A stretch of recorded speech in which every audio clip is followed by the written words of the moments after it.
Deutsch lernen durch Hören.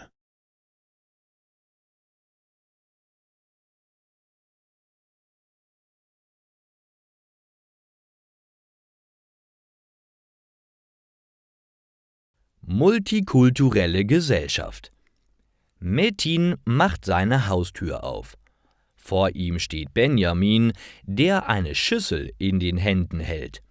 Die beiden Freunde begrüßen sich. Neugierig fragt Metin: »Was ist denn in der Schüssel?« Benjamin antwortet entspannt: »Kartoffelsalat. Jeder in Deutschland isst ihn gerne.« »Wunderbar«, sagt Metin und stellt die Schüssel auf den Tisch neben dem Backblech. Metin kommt aus der Türkei und hat für seine Freunde Baklava gemacht. Baklava ist eine leckere Nachspeise mit Honig und Nüssen. Benjamin hat es noch nie gegessen. Er ist gespannt auf den Geschmack. Es klingt an der Haustür. Ein neuer Gast ist da. Es ist ihre Freundin Mala.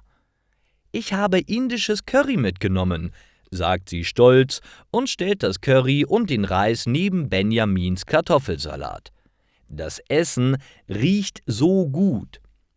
Ihr Freund Wladimir bringt russische Teigtaschen voll mit leckerem Gemüse und Rindfleisch. Jetzt fehlt nur noch Veronika. Die Freunde warten und warten, doch sie kommt nicht. »Na gut, wir haben lange genug gewartet. Beginnen wir mit dem Essen«, beschließt Metin. Jeder bekommt einen Teller und darf sich nehmen, was er will. Die Freunde genießen das Essen. Plötzlich klingelt es wieder. Metin macht die Tür auf und Veronika steht vor ihm. Sie hat eine große Flasche in der Hand. Die Freunde begrüßen Veronika. »Wir haben mit dem Essen auf dich gewartet, aber du hast zu lange gebraucht«, erklärt Wladimir. Veronika nickt. Es ist okay, sie ist nicht böse. »Was hast du denn mitgebracht?«, fragt Benjamin neugierig und zeigt auf die Flasche in Veronikas Hand.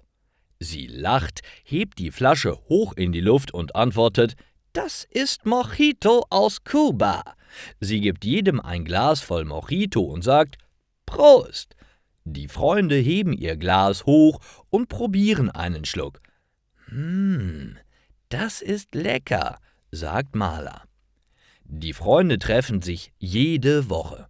Jeder nimmt eine Speise aus seiner eigenen Kultur mit.